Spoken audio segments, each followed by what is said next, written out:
Wondering, why her? What's so special about her book? And you know, for the first 6 months, I got a lot of people writing me, and they didn't say, congratulations, they said, how'd you get a Hay House contract? And I'd say, well, this book wrote me that hasn't been on the planet for 10,000 years, and I happen to have a big mouth and I'm a marketer, so it looked like I had a pretty good social media following. And one day, the executive vice president of Hay House looked up from a lunch that Spirit had organized many years ago on a mountaintop in Peru when we went for trout. And she said, she looked up, I mean, I picture every time I go to New York, hey, I'm writing this book, and she'd look up from her salad, and then she'd look back down, and then she'd look back up. And then about 4 years into my process, but she'd give me, and this is something that's really important, sometimes you only hear one thing that somebody says. So about three years in, she said, wow, interesting that you come on to win gods and goddesses. Why don't you do a deck of cards and then come back to me? So I run back, and she didn't know this, but lo and behold to her, I ran back and spent a year, 2 years, researching wind gods and goddesses, which made my book interesting. Because I found that before religion, that pagans are people who live in the country. They made a really bad rap out of pagans, but the people who live in the country were wind believers. And then all of a sudden we got about 10,000, a little bit over 10,000 years ago, these religions came in because now we had to be organized because we were being moved from the country back into the city. And so we needed some way of getting us from our prayer cairns out in the rocks into the city churches. So they borrowed the wind. Holy Spirit is a wind, Ruach is a wind, Nirvana is a wind, Om is a wind. They're all wind. And so when I started doing research, and thank God for the early missionaries, because they were the first people to really write down the stories of those pagans and those wind believers. And so there was history to be told through their eyes. But that, trust me, wind was on the planet for billions of years. Every single creation story has a piece about the wind in it.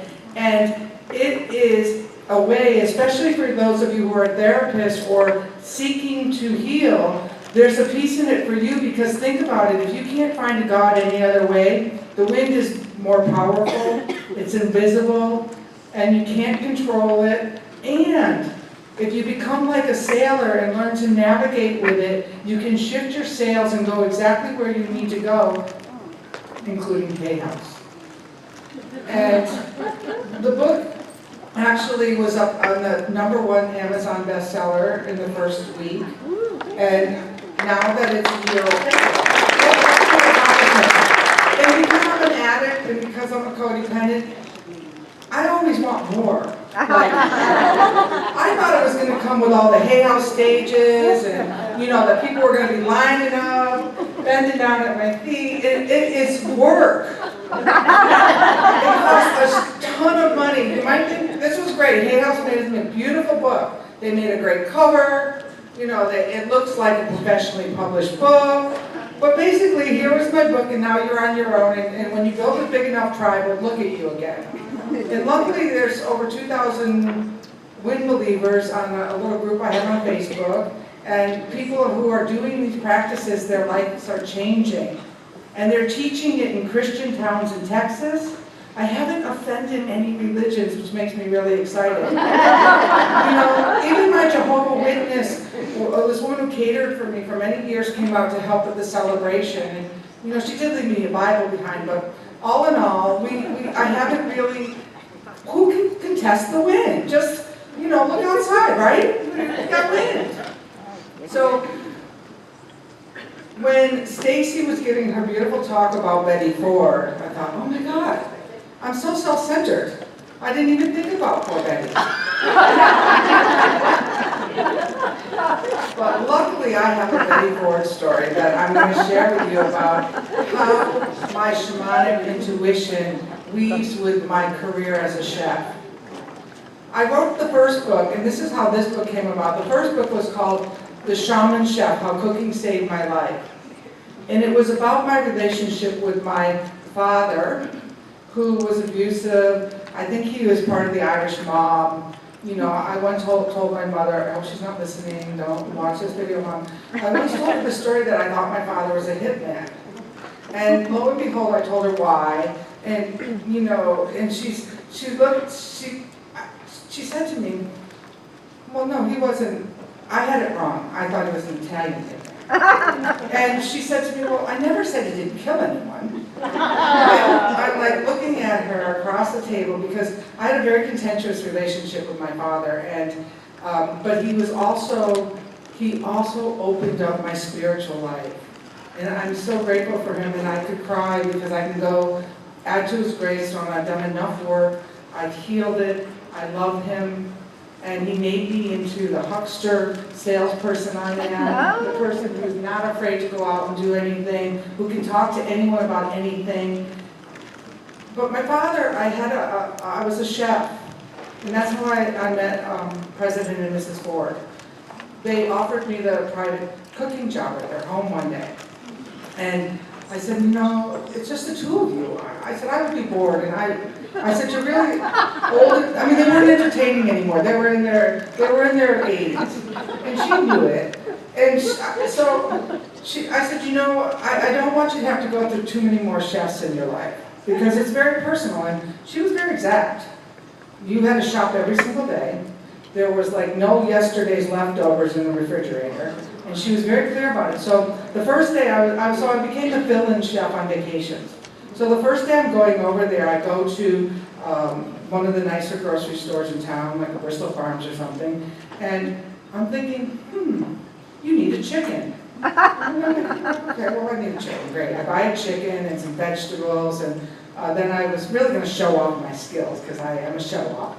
And so I was going to make them a nice demi-glaze and some other stuff, but I had this chicken, and I didn't really know why I brought the chicken. But so I get there, and they said, oh, Mrs. Ford's in Eisenhower under some pseudonym, so she went in and out of the hospital with pseudonyms, which gave her privacy and her respect.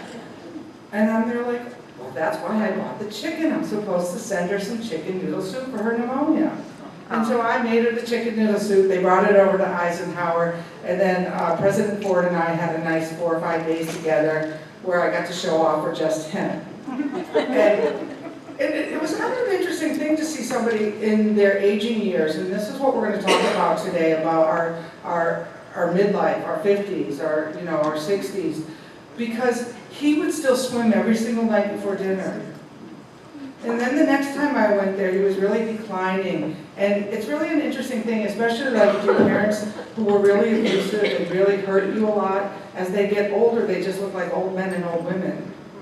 And that's like a really hard thing to contend with. So heal it with your parents before they're that old, wrinkly person that you really want to feel sad about, instead of like, wow, this really pissed me off. And I've healed it with my mother, and that was really great, but there's always more. Like this summer, I was going back to do it always happens, my first biggest teachers. Like I was finally talking to my father. Grand opening of my restaurant. He finally took an interest in me. He called me every day from a bar room in Florida, sent me check after check so I could open this restaurant. And finally, everyone was coming together. My mother and her husband, my father and his wife, my sister and her boyfriend, my other sister and her boyfriend. Everyone was coming to celebrate the grand opening of my restaurant in Syracuse. And I was pleased as punch. I mean, it was the first thing I ever did right in my life. And I mean, I was a really great chef. And I thought that's who I was, and that's what that book was all about, because it was who I was until after I decided to close it. But so the very next day, my whole family's there. I made these great little hors d'oeuvres with mini potato salad in it. No one could believe that me with the ADD could chop so small. Or that I was a great chef, because as a kid all I ate was bologna sandwiches and cheeseburgers when my mother would serve us Maine lobster. I mean, no, I don't have a cheeseburger. But I became a world-class chef. And so my father goes home the very next day and had a massive stroke. So he showed up once in my life and the next day he disappeared.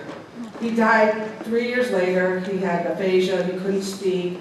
And so I tortured him for 3 years, which I now regret. And my older sister, when I was going home to do my big first teaching this summer at Omega Institute, on the way home, my older sister had a stroke. She's a heroin addict, and she's really been abusive. And all of a sudden, all of those family relationships I thought we had healed came up because I was going on a family vacation for the first time ever with the rest of the family. She wasn't invited, and there she was in Massachusetts. They had a massive stroke, just like my father. And I'm watching this whole scenario play out again. I'm healed now. And part of my healing came from getting over my ADDH or whatever. My mother said, oh, we would have given you pills if they'd known about that when you were a kid. I'm thinking, thank God they didn't. Instead, I self-medicated with pot, and then I went to cocaine and alcohol and did all of those things. But along the way, shamanism called me. It called me. I just learned last week, I now have a radio show called The Shaman's Cave with Sandra Ingerman, we were talking one day and she said, oh, my spirits just told me that we're supposed to do a talk show together. And I'm thinking, like, this woman's world famous, sold hundreds of thousands of her books. You know, I'm still tweaking about 5,000. And so, you know, these are my gifts of recovery. And I wanted to tell you that I have a new project called Community University, where I'm going to take my trainings as a healer and combine them with my great marketing skills to help people become more adept with that kind of thing. So that's just a new project. I always have 100 things. Keeps me going. Because now I'm talking to you, I'm 61 years old, and I can't believe it. My sister told me yesterday she felt 30, I'm thinking, no, we're 60. And I suppose I could have been a little more inspiring to her, because she's sitting there in this rehab now, because that's what years of drug addiction do. If you keep going, you're 62 years old and you don't have any money, you know, they stick you into a rehab and say, there's nobody to take care of you. This is what it's about. So if there's anyone who's struggling, let me tell you, this is a way better path. So how did I get called as a shaman? I think that the fact that my father had that stroke the day after my restaurant opened set me free, because I realized I was doing cocaine at night in the basement. You know, I'd be cooking great meals and then I'd be running downstairs to chop my cocaine. I mean, it was really a crazy time. And but when he had a stroke, I realized I didn't want to die at 52. I mean, I'm very selfish. And then I'm very codependent. So I went to this therapist, and I was really attracted to her. And she said, well, Renee, if you want to quit doing the cocaine, you better quit drinking, because the drinking is going to keep you in the bar rooms where the cocaine is more available and easier to say yes to. I thought, well, I want her to like me. So I quit drinking. You know, I mean, it's true. I mean, it's those little things that make a difference. I suffered from chronic heartbreak. What does that look like? That looks like when your parents are fighting every single Christmas and the police are always called. My sister said she used to sweep up the broken glass and wipe up the blood. And it wore on me. It wore on me. And so I went around with this badge of heartbreak that I then took out on everyone else in the world. There was alcoholism and drug usage in my family of origin. My father he owned the first strip bar in Massachusetts. And my stepmother used to tell me, gee, you look as good as the girls we pay $1,000 a week to. I mean, this was my family of origin. You know, don't forget, this is the money that's putting you through college. You know, and so there was always that underbelly of, this is a good thing. You know, crime pays, you know. I mean, it was like, when I first did my first inventory, I thought real men were gangsters. And so that every man that I compared my gangster father to never measured up.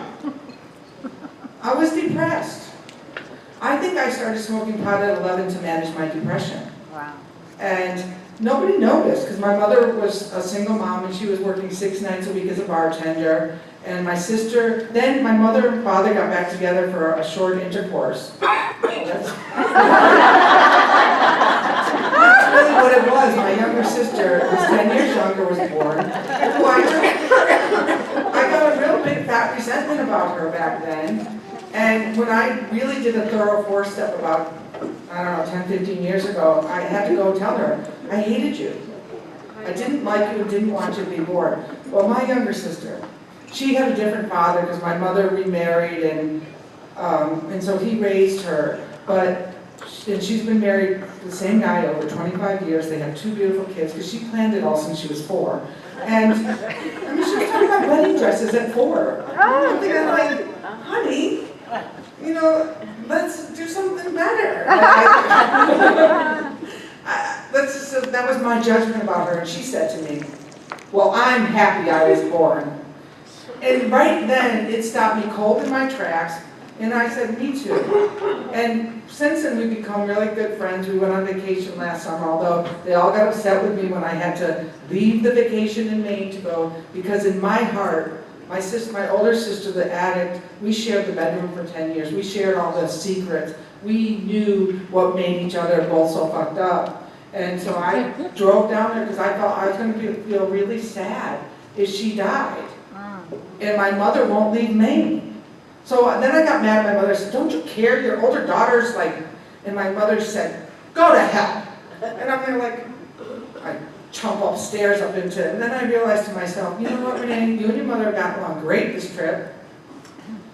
You only have an hour more before you're going to put her back on the boat over to the vacation. So I went back downstairs, I dusted off my little pride, and I said, hey Mom, let's go for breakfast. I'm going down to Boston to see Cheryl because it's important to me. I'll call you and let you know how she's doing. And I no longer have to judge my mother for her not wanting to leave Cape Elizabeth, Maine. It's just who she is. And you know, when I was writing The Shaman Chef, How Cooking Saved My Life, my mother asked me not to print it. It was like hanging the dirty laundry out on the line for the world to see. And so when I was writing this book, and I got a Hay House contract, I said, Mom, isn't this great? And she said, well, my friends tell me it's a pretty good deal. And I'm like, okay, well, that's good enough. So we grew so much from her not wanting to talk about, you know, reading a book and taking it offline so she could share my website with her friends, to she organized a book signing in her library, and it was the biggest book signing I had on the East Coast. So thank you, Mom, that was really great. So I suffered mental and physical abuse, as you can tell, and a lot of it was self-imposed. But then, when my father had the stroke, all of a sudden, the next thing that called me was not the drinking, you know, put down the drink. Took me another year to put down the cocaine, so if anyone has done it incrementally, that's how it works sometimes.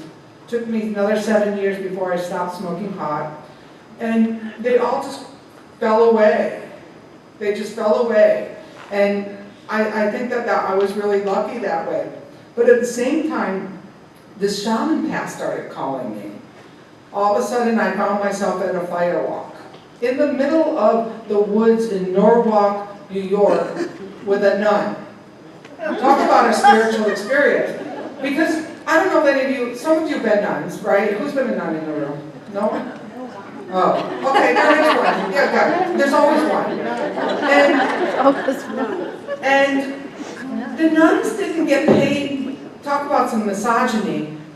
Priests have great retirement, nuns don't. So this poor nun took up Reiki and doing fire walks.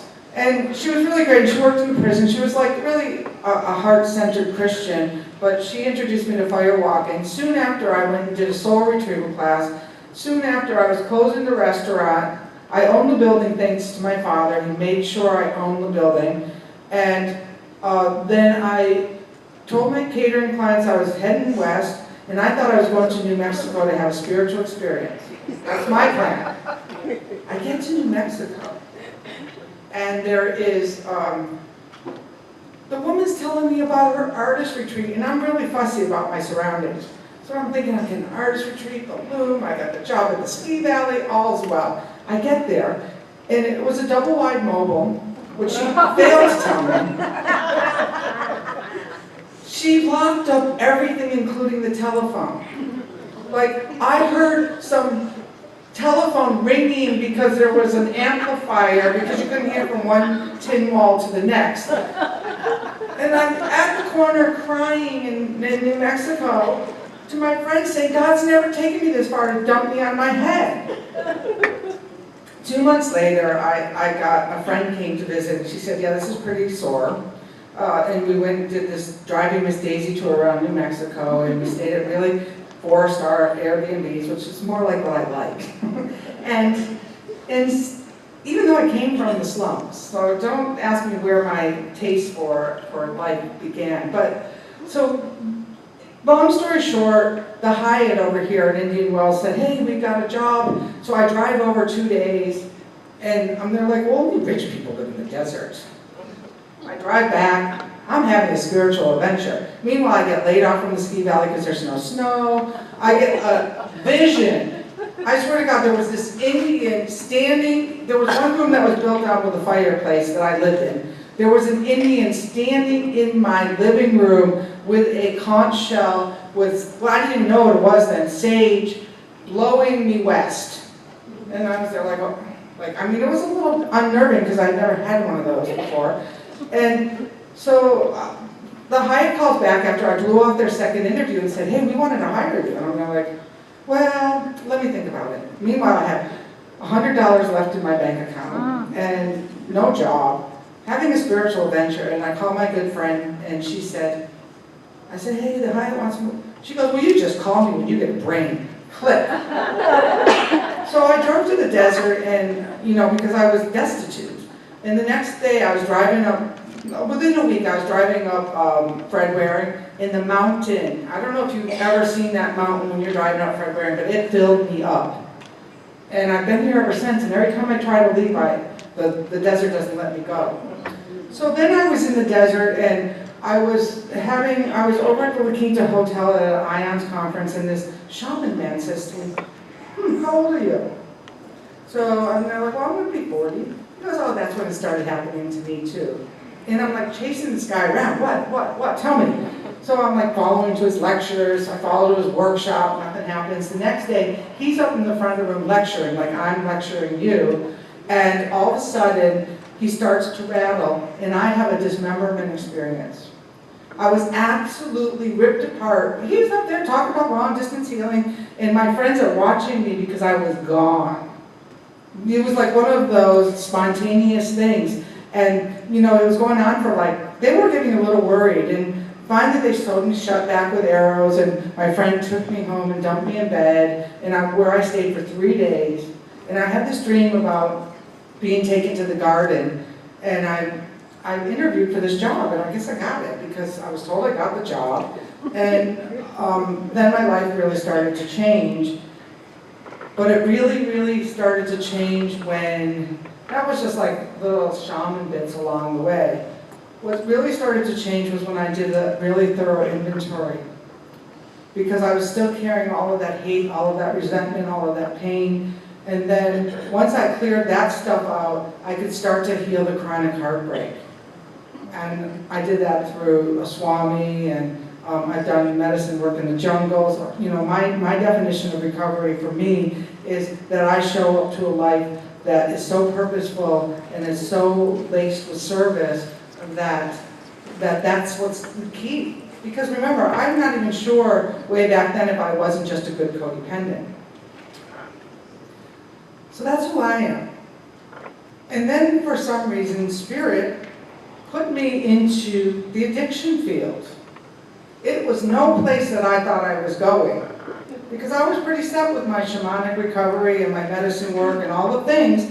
And then I was writing this book, and I realized that it was going to be a 5-year research project, or I didn't know then that it was 5 years, but there was this job in the paper that we're looking for an event planner who is a healer, who is a marketer. Now, those of you who know, those 3 things don't belong in the same sentence.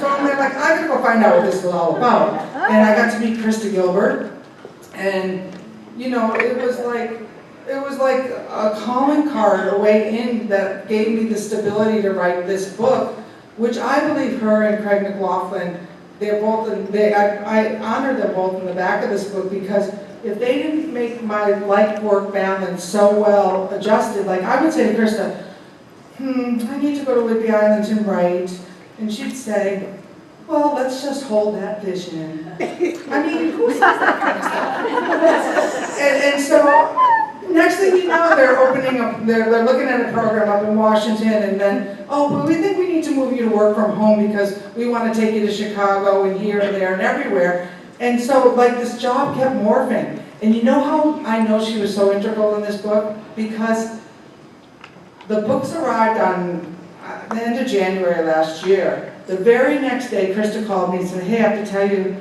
I've taken a new job.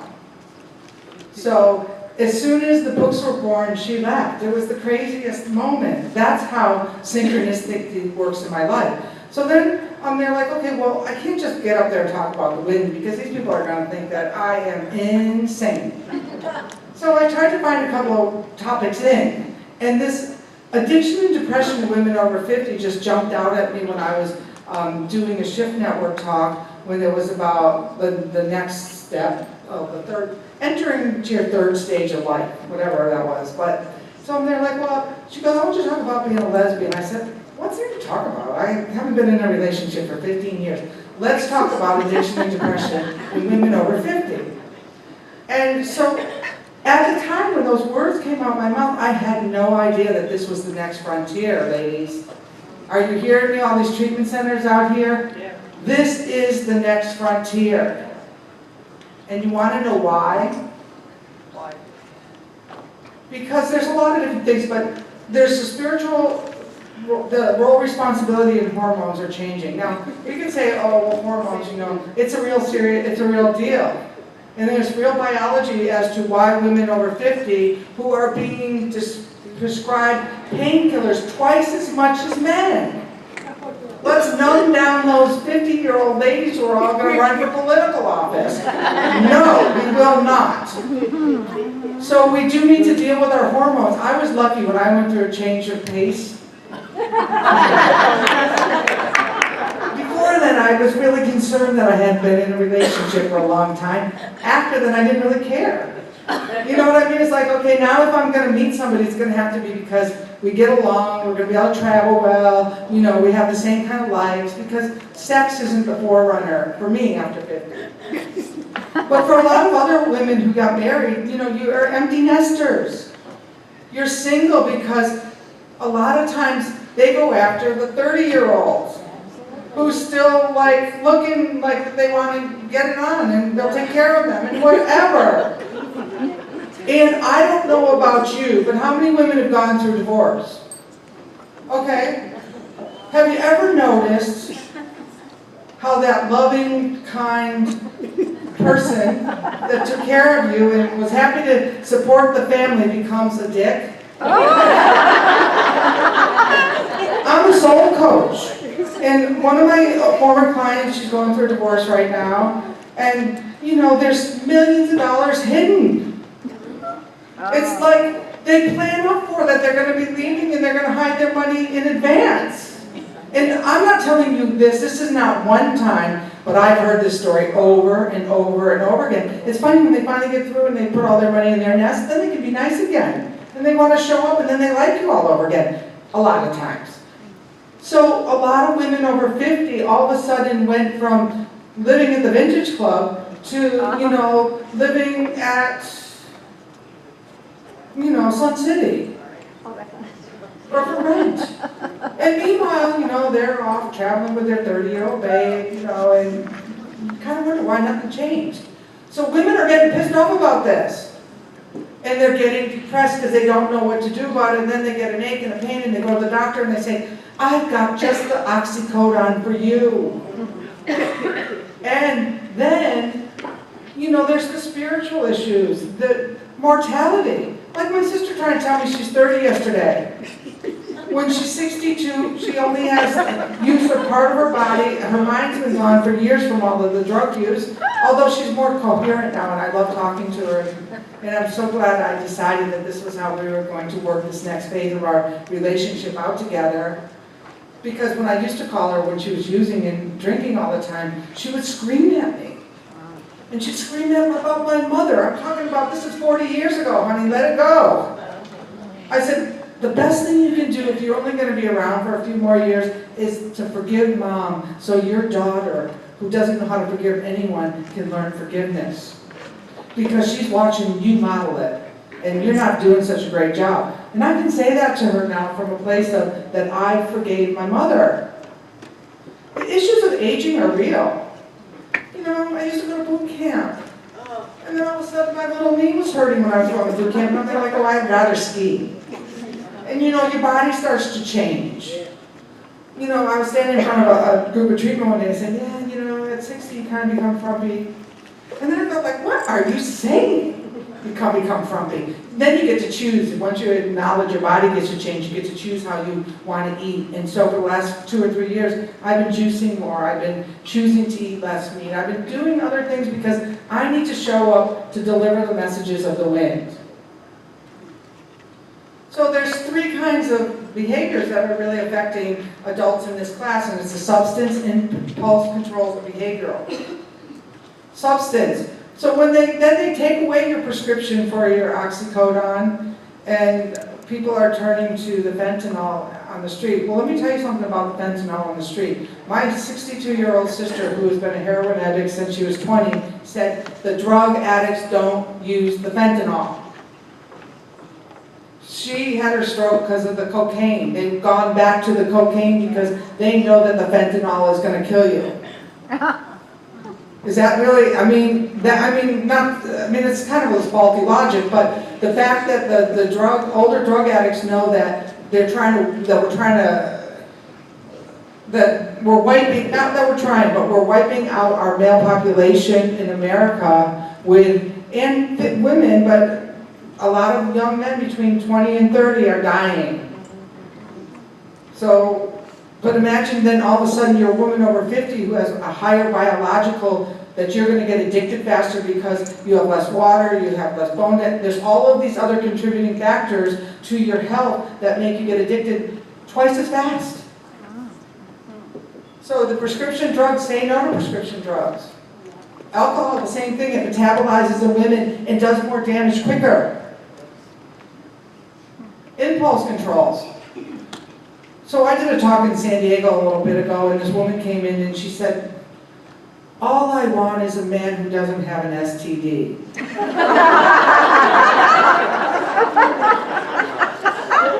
Where have we come to?